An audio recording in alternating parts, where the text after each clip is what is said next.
Bonjour, c'est Claire d'Amagriffart, j'espère que vous allez bien. Aujourd'hui, on se retrouve pour la partie 2 du patchwork moderne basé sur des hexagones. Vous pouvez le voir derrière moi. Donc, ce qu'on va voir aujourd'hui, c'est la partie matelassage, quilting et les finitions. C'est un patchwork sur lequel j'ai eu envie de m'amuser. Donc, c'est plutôt un exemple. C'est pas quelque chose que je vais, je sais pas, spécialement utiliser, vendre ou je sais pas quoi. Donc, c'était plutôt pour essayer différentes choses. Donc tout le matelassage, je l'ai fait à la main, avec des choses différentes pour chaque hexagone. C'était l'idée, c'était s'amuser et faire un truc un peu différent et vous montrer des exemples de choses que l'on peut facilement faire à la main. Ça peut aussi se faire à la machine, évidemment, sur des hexagones.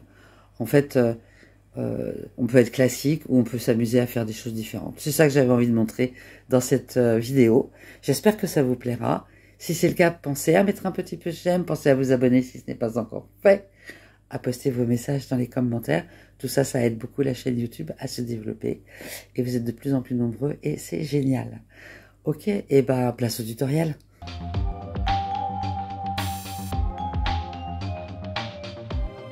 Alors, pour mettre un peu de couleur en plus dans ce patchwork, j'ai décidé d'utiliser des fils qui changent de couleur au fil du temps, au fil des fils. Donc, j'en ai un peu des divers et variés.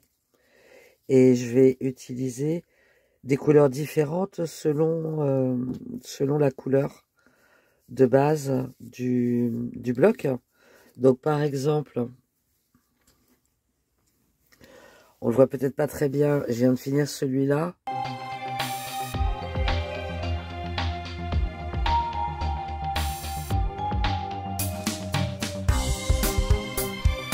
Donc je l'ai dessiné à la main, on voit un peu les traces de blanc, ça va s'effacer ensuite. Et par exemple, si je reprends tous mes fils, alors j'ai pas encore choisi forcément les dessins de chaque bloc, mais si je prends par exemple, hop, le bloc violet, je vais prendre ce fil-là. Si je prends ce bloc vert-là, je vais prendre ce fil-là. Pour le gris, je vais prendre celui-là. Pour le rose, je vais prendre... alors, j'ai le choix entre... non, je vais prendre celui-là. Pour ce rose-là... attends, j'ai enlevé les fils. Pour ce rose-là, je pense que je vais jouer un peu sur les contrastes. Sur quelque chose de moderne comme ça. C'est plutôt sympa d'être dans les flashy. Pour là, je vais mettre cet orange-là. Celui-là, là, celui-là, là. Là, c'est du bleu foncé. C'est pas du tout le même bleu. Celui-là, il faut que je réfléchisse. Qui me reste.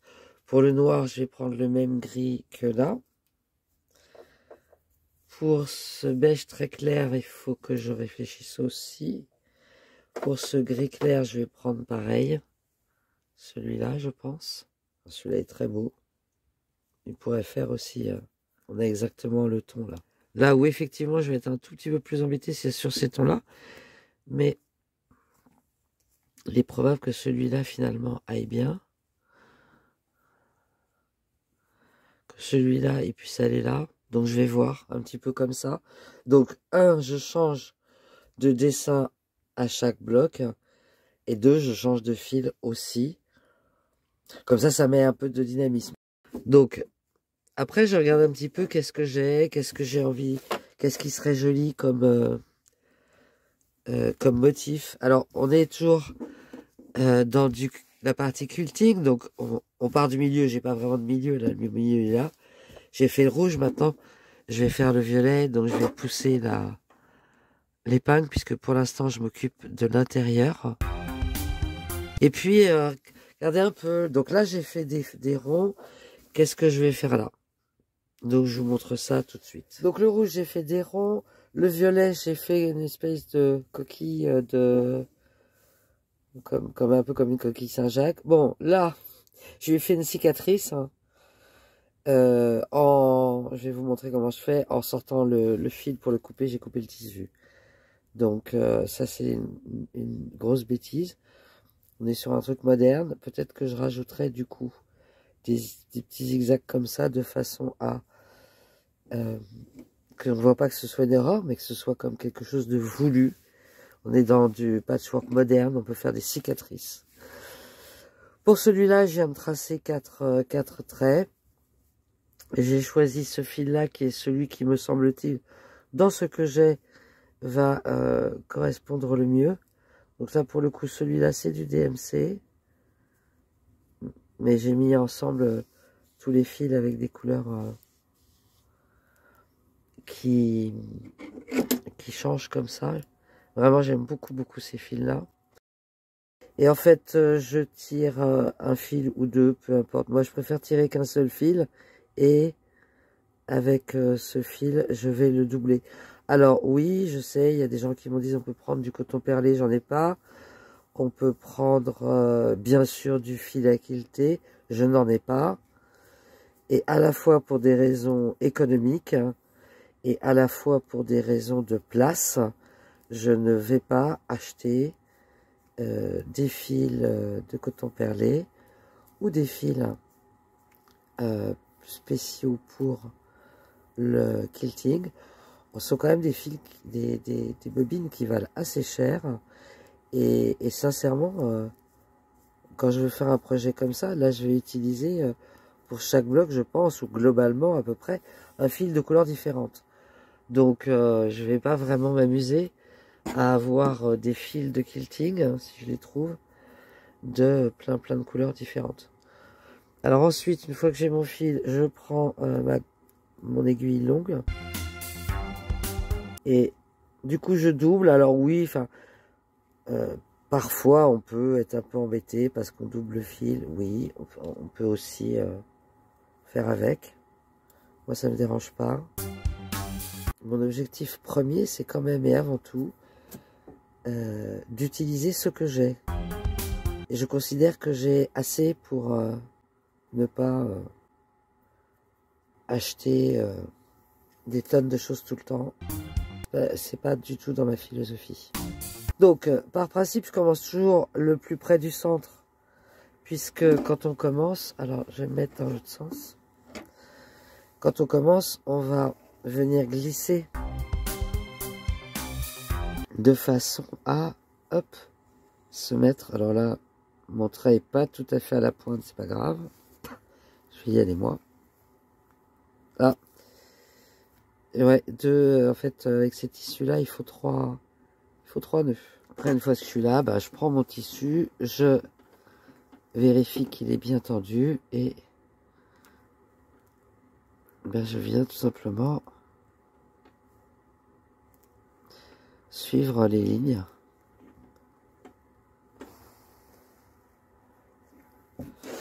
Alors oui, souvent au début, ça fait le fait d'utiliser 2 fils, ça fait que parfois, effectivement, on a un peu une tension qui est différente sur les deux. Et ça se rectifie quand même en quelques secondes. Et après, bah, pour la dimension des points, vous faites ce que vous voulez. En patchwork, quand on fait la partie quilting, on n'est pas sur des points très petits. On essaye d'être régulier, oui. Bon, décidément, celui-là a décidé de m'embêter.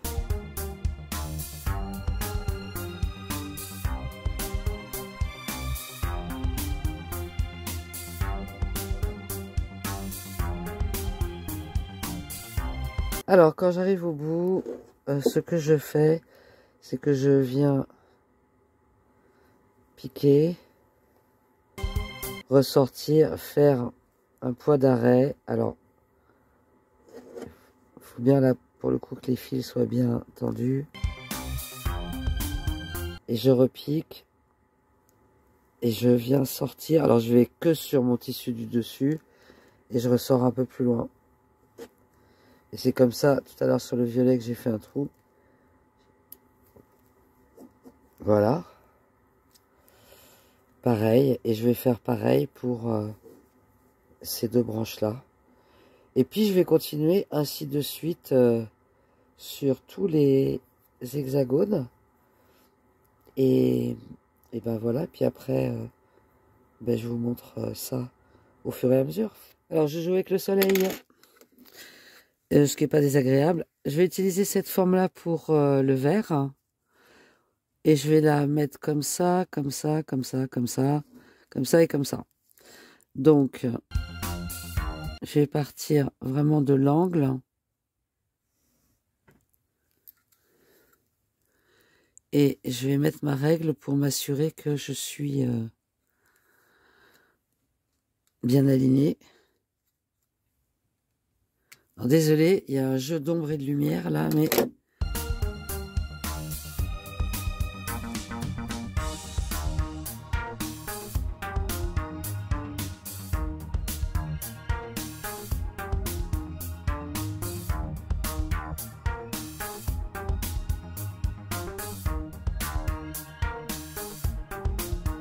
Je pense qu'on voit à peu près, même s'il y a il y a un peu d'ombre et de lumière, mais enfin d'ombre et de soleil. Je vais pas me plaindre qu'il y ait du soleil. Pour celui-là, j'ai décidé d'utiliser ce fil-là, qui va faire un peu de contraste.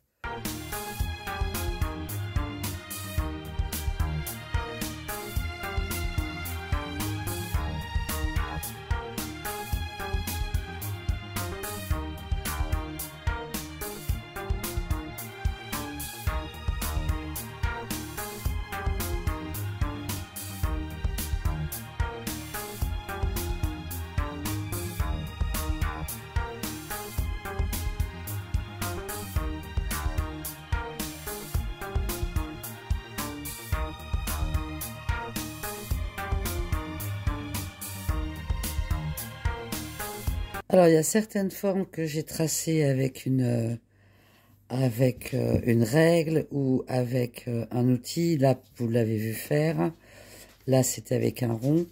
Pour le marron, j'ai pris un triangle et j'ai tracé 4 fois comme ça.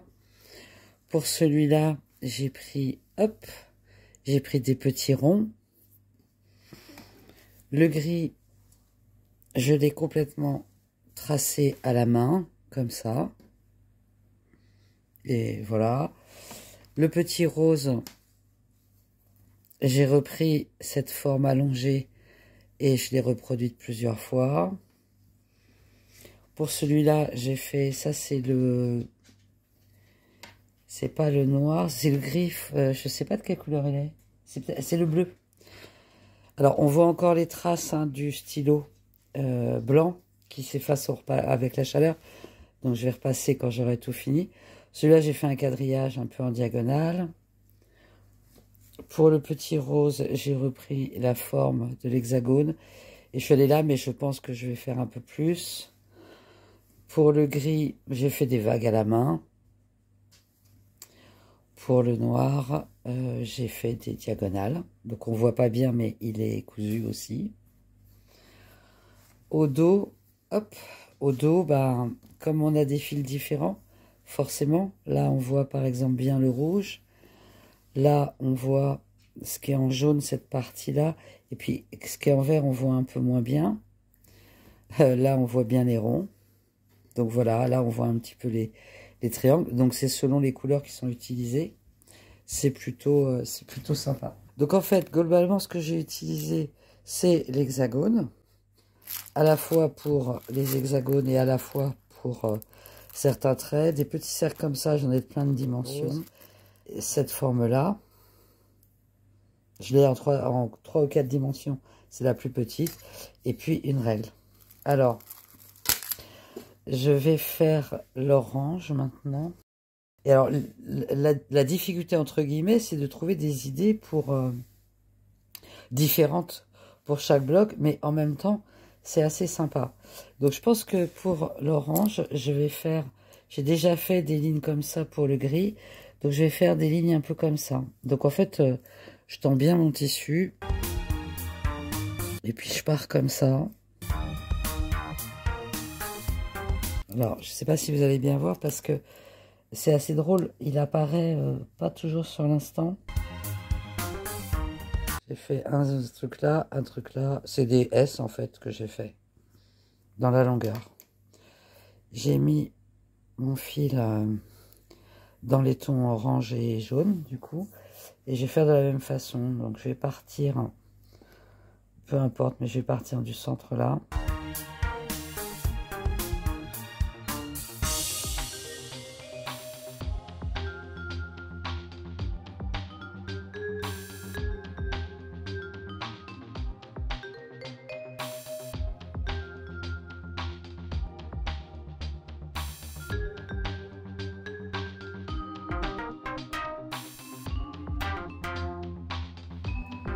Alors, je trouve un petit peu dommage que ce fil-là, il était très jaune au début et puis il passe en orange après. Donc, je pense que je vais rajouter un petit peu, voilà, pour qu'il y ait un peu d'orange aussi, puisque c'était mon objectif. Donc, j'ai fini la partie quilting, patchwork sur tout. J'ai rajouté un petit peu là, j'ai rajouté un petit peu là. J'ai refait une deuxième cicatrice, comme ça on voit moins l'erreur. Et maintenant, ben, j'ai découpé des bandes dans ce tissu vert, c'est le même que celui-là. Et je vais bien sûr construire le tour. Alors, c'est pas un biais, mais je vais faire le tour. Et je vais le coudre tout autour. Et puis, on va voir après le résultat final. Pour faire cette partie-là, c'est toujours la même, c'est toujours assez simple. Je vais la faire à la main. Donc, je vais partir comme ça. Comment? Non, je pars toujours dans l'autre sens. Alors, c'est vrai que j'ai l'habitude avec la machine. On laisse un bout de bande. On se positionne au bord avec l'ouverture. Alors, souvent, les gens, ils replient en deux. Mais en fait, comme pour un biais. Mais en fait, moi, le résultat, il est jamais super quand je fais ça. Donc, je vais déjà coudre à 1/4 de inch tout le long. Peut-être vous remontrer un petit peu comment on construit les angles. Et puis ensuite, ben, je vais retourner. Alors, j'ai vu des personnes qui faisaient le contraire, qui cousaient leur bande au dos, hop, et qui ensuite la retournaient et la cousaient sur le devant. Mais normalement, on le fait quand même plutôt dans ce sens-là. Donc, ce que je vais faire en premier, comme j'ai deux bandes, c'est que je vais les réunir ensemble pour en faire une grande. Découdre ensemble comme ça. Aplatir évidemment la couture et puis poser mon faux biais tout autour. Comme je suis en couture à la main, j'ai tracé un trait, je pense que vous pourrez arriver à le voir, à 1/4 de inch pour coudre à peu près droit. Pour faire les angles, alors quand on arrive au niveau de l'angle, je vais me mettre au bord de mon projet et oups, je vais venir tracer une marque à 1/4 de inch en travers comme ça. Et c'est là l'endroit où je vais devoir m'arrêter de coudre.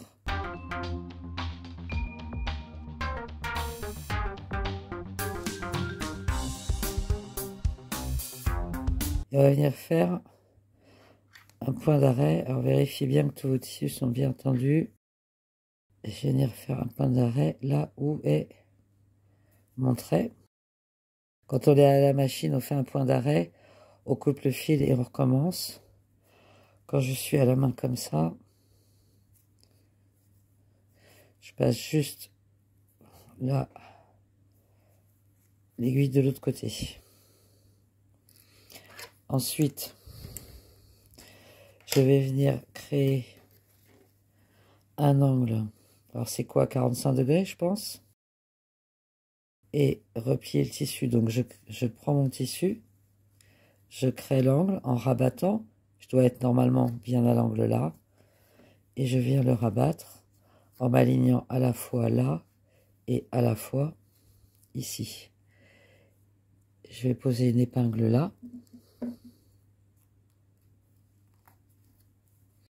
Et en fait, on voit très bien, quand on passe le doigt ou l'ongle, on voit très bien où est la jonction. Donc je vais simplement repartir exactement de ce point de jonction. Donc là je vais faire pareil, 1 ou 2 points pour bien fixer cet angle-là. Et je repars sur la couture de la bande de l'autre côté. Donc là, j'arrive au bout, là où j'ai commencé. Donc ce que je fais généralement, c'est que déjà, je vais couper. J'ai beaucoup de surplus de ce côté-là, donc je vais couper une partie du surplus.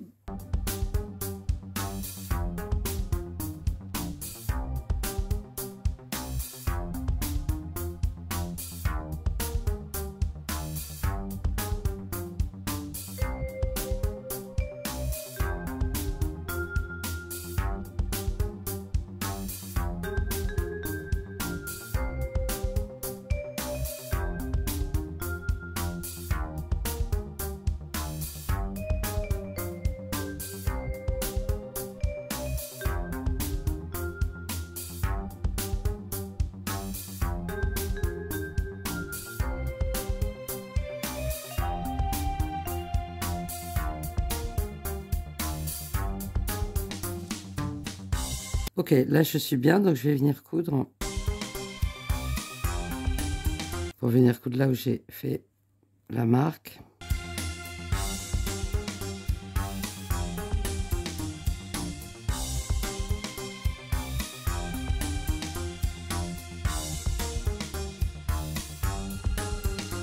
Là je suis simplement en point arrière pour que ça... Je trouve que ça sécurise plus.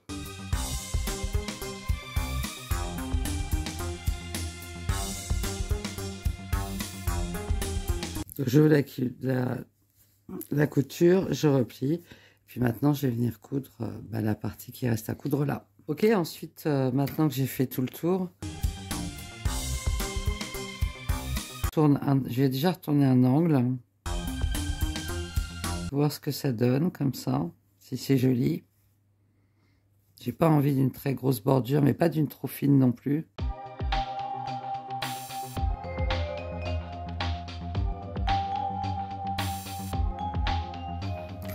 Un peu ce que ça va donner de ce côté-là, super. Donc je vais faire tout le tour, bien sûr, en prenant... Alors j'avais pris un fil vert, je vais prendre le même fil, au plus proche de ce que j'ai de la couleur de la bande.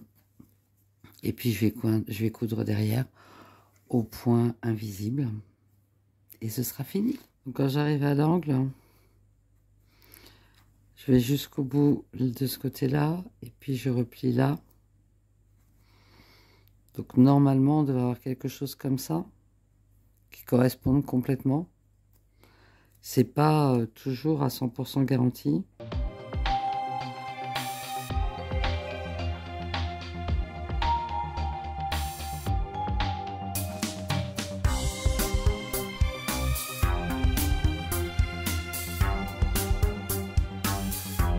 Alors, moi j'aime bien sécuriser les angles.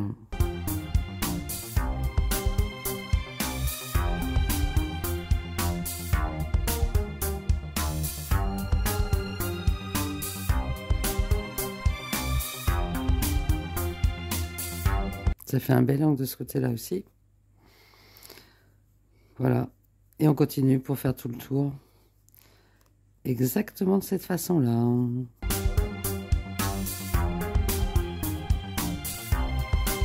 Eh ben, merci beaucoup d'avoir été jusqu'au bout de cette vidéo. J'espère que ça vous aura plu. En tout cas, je me suis bien amusée. Et ça m'a donné plein d'idées pour d'autres patchwork en termes de matelassage à la main. J'ai pas fait beaucoup de matelassage à la main sur les ouvrages les années précédentes. Je pense que cette année, et de toute façon, depuis que je suis dans la bohème, et je peux beaucoup moins utiliser ma machine à coudre, vraiment, je développe plus de capacité de compétences sur la partie couture à la main et matelassage à la main. Et franchement, je trouve que c'est vraiment, vraiment très sympa. Ça vide bien la tête. J'aime beaucoup. J'espère que ça vous aura plu. Pensez au petit pouce j'aime, à vous abonner si ce n'est pas encore fait, et à poster vos messages dans les commentaires. On se retrouve mardi pour un nouveau blog du Dear Jane et vendredi pour un nouveau tutoriel. Prenez soin de vous, passez un bon week-end. Bye bye.